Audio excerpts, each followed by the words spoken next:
once in a while. That's why they play my song on so many different dials. Cause I got more than a disciplined child. So when they see me, everybody barack. I'm like a young gun, fully barack. I try teardrops over the massive attack. I only make hits like I work with a racket and back. Look at my jacket and hat. Slow down, berserk. Slow down to earth. I'm bringing gravity back. Adopted by the major. I want my family back. People work hard just to get all their salary tax. Look, I'm just a writer from the ghetto like Mallory Black. Man, where the hell's all the sanity at? Damn, I used to be the kid that no one cared about. That's why you have to keep screaming till they hear you out.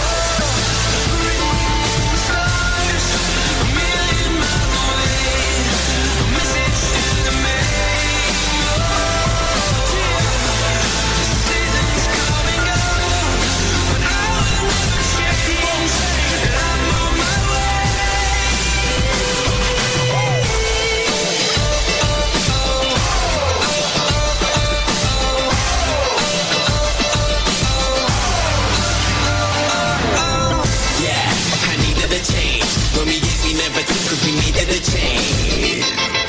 I needed a break. For a sec I even gave up believing and praying. I even done the legal stuff and was needed a strain. They say that money is the root to the evilest ways. But have you ever been so hungry it keeps you awake? Mate, now my hunger will leave him amazed. Great, it feels like a long time coming. Fam, since the day I thought of that cunning plan. One day I had a dream, I tried to chase it, but I wasn't going nowhere. Running, man, I knew that maybe someday I would understand. Trying to change a 10 to 100 grand. Everyone's a kid that no one cares about. You just gotta keep screaming till they hear you out.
Back to Sports Night. Right now it's time for our segment, The Red Zone.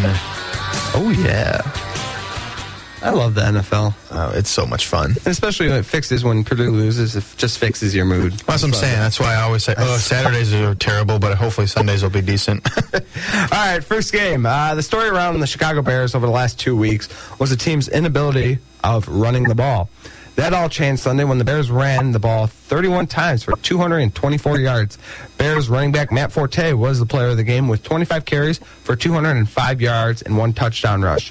Mike, did you like what you saw from the Bears? Absolutely loved it. You know, I was talking about earlier how when coaches say they're going to start running the ball more, they actually do. Right. Like you were saying. Yeah, like when Mike Martz said in the interviews over the week, you know, blame it on me. We didn't run the ball enough, and we're going to. And they did. Like I said, Jay Cutler had 4 pass attempts in the first half. When do you see a star quarterback like that? You know, they really committed to the run, and it was impressive to see. Especially that first series. Yeah. I mean, I know we only got a field goal out of it, but ran the ball. Yeah. I believe 6 or 7 straight times. Yeah.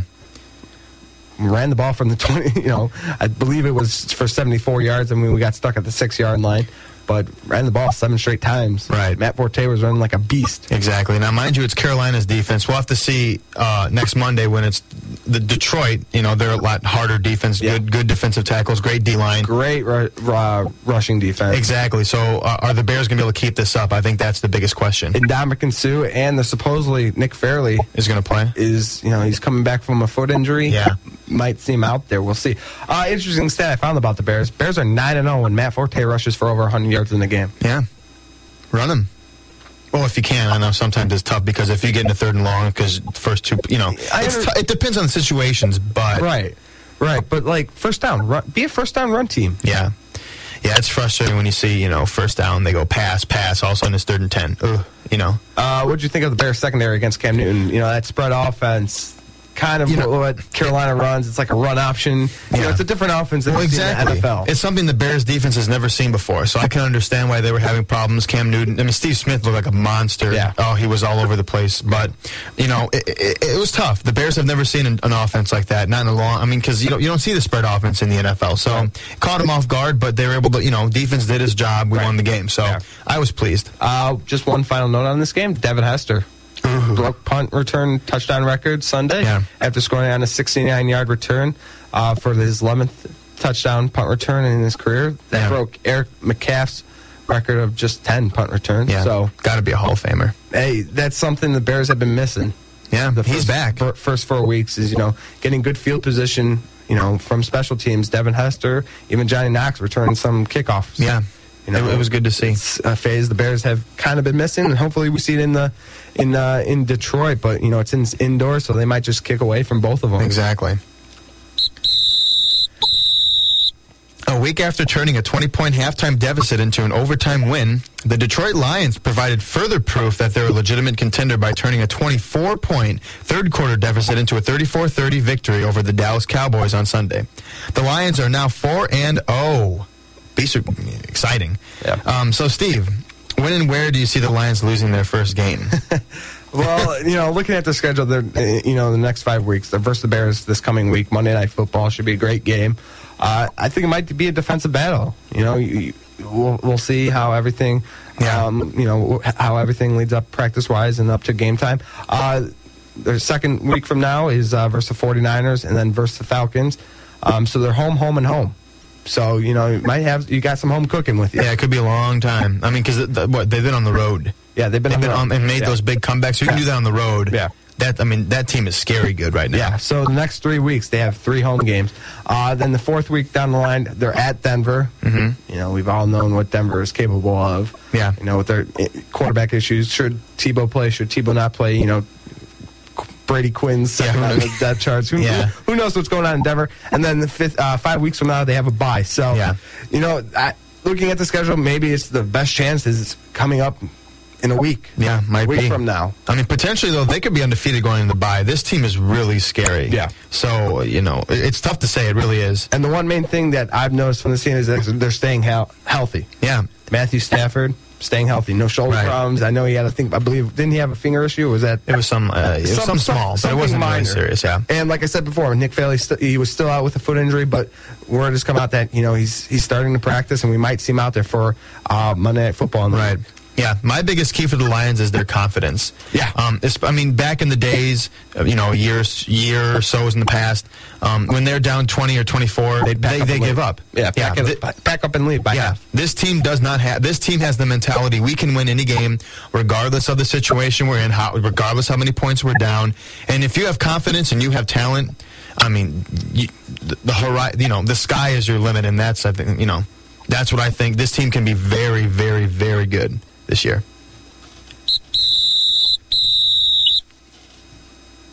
The Baltimore Ravens stepped up again in the big stage on Sunday Night Football by defeating Rex Ryan's New York Jets 34-17.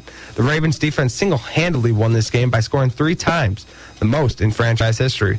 Jets head coach Rex Ryan was heated with his team's performance. It's the most heated Rex has been since his wife wore socks. Yeah. Oh, Rex. I had to throw that in there. Yeah. Mike, you said the Ravens defense was, it's getting a little up there in age, yet they're getting the job done. Are you impressed with the Ravens team overall? Yeah, I'm very impressed. They've had a really up and down year so far, looking fantastic that first week, and then in Tennessee they kind of look like they flopped, and now they're really getting back at it. It was a really impressive game to watch. First of all, 2 hard-nosed teams. Quarterbacks were it was great to see defenses actually hitting quarterbacks. Mark Sanchez getting wrecked. Joe Flacco was getting hit quite a bit. Yeah. It was just a good. The score itself won't tell you it was a hard-nosed game because it looked like an offensive, blowout. But at the same time, if you watched the game, it was really guys were getting hit hard on both sides, whether it be Jets or Ravens. And it was a pretty good game to watch. I was flipping between that and postseason baseball. On my TV, but when I was watching it, it was just a great game. I was really impressed with the way the Ravens played. I know I picked the Jets to win that game. I thought that they'd, after that big scoring games they had against Dallas the week before, I thought the Jets would get back at it. But no, the Ravens, continue to impress, and I think they're going to be a tough team this year. Right. Yeah, I was watching. I just caught the first half. It was getting late. It was a long weekend. Football, Notre Dame, that and homework and everything. The first half, I thought. Jets were down, I believe, 31-17 at half or something around that. Yeah, Rex Ryan was probably about to kick somebody in the face. Just had a interception return for a touchdown. Yeah. I thought this game was, I thought that was a momentum changer. And, I was excited in the morning to wake up to see what the final score was. Right. And to see that, that the Jets stayed at 17 the rest of the game just showed me how good Baltimore's defense really is. Yeah. I mean, just looking at overall the Ravens' numbers, passing defense, they're 9th. They give up about 112 yards per game, and the rushing defense is 3rd in the league. They give up about 73 yards per game. Offensively, passing 18th in the league with about 235 yards per game, and then the rushing behind Ray Rice, 8th in the league at about 124 yards per game. Great numbers overall for a team that kind of is a favorite to win the division a little bit. Yeah, they're the real deal. I think I'd be scared of playing Baltimore. They're playing with fire. They're playing with passion. They're scoring points. Their defense, like you said, is looking fantastic. Right. I'd be scared to play the Ravens. I do think that they're probably right now amongst the definite leaders in that AFC, and I think they have a really good shot at going back to the Super Bowl for the first time since 2000, I believe. Yeah. Mm-hmm. Michael Vick threw for 416 yards and 2 touchdowns, yet the Falcons allowed the 49ers to come back from behind and win 24-23. The Eagles. What are you talking about? No, he allowed the 49ers to come back. You said the Falcons. I'm just out of it. What is with you today, Mike? I don't know. Okay, yeah, but the Eagles allowed the 49ers. Yes. There we go. Okay. Wow. Give me a break, okay? It's been a long weekend. All right. The 49ers outscored the Eagles 21-3 in the second half. So, Steve, the Eagles have lost 3 straight games and are now off to a 1-3 start. Teams that start the season 1-3 make the playoffs only 31% of the time, not even 1/3 of them. Mm-hmm. So, do the Eagles turn their season around and make a run towards playoffs? The one thing that's been hurting the Eagles these last 3 games, which they've lost, like you said, just looking at a couple key stats, points, Eagles have scored 0 fourth quarter points, while their opponents have scored 36. Total yards in the fourth quarter, Eagles only have about 282 yards, while their opponent has 335 yards. Turnover the ball on average once a fourth quarter in the last 3 games. Eagles have given up the ball up 3 times, while their opponents 0 times. So that that Eagles defense, like we've been talking about, saying they're all in, signing a whatever that guy's name is, that cornerback. I can't pronounce his name. It's like Nani Asamoah. There you go. Asamoah. They brought him in. You thought this team was going to be stellar defense. Maybe a couple takeaways. 0 turnovers in the fourth quarter. And third down conversions really hurting the Eagles. They're only 2 of 8, while their opponents are 9-14. Yeah. So looking at that stats, you can wonder why these teams, they haven't scored any fourth quarter points in the last 3 games. No, they're like, and that's the difference maker in these games. It really is. They're like the LeBron James of football. They got it's a good comparison. I mean, they get the same thing. Dream team, just like the Heat were the dream team when they got and they're choking in the fourth quarter, just like King James did in the NBA Finals. So and looking at the next 5 weeks. Next 2 games are at Buffalo and at Washington. Then they have a bye to maybe somehow recuperate, and then they're home and home versus Dallas, and then Monday Night Football against Chicago. I mean, it's looking it's tough. That's tough. Buffalo's Patrick has been shredding secondary. Yeah, they're facing 2 division leaders away. Rex Grossman is looking like the quarterback he was first 7 weeks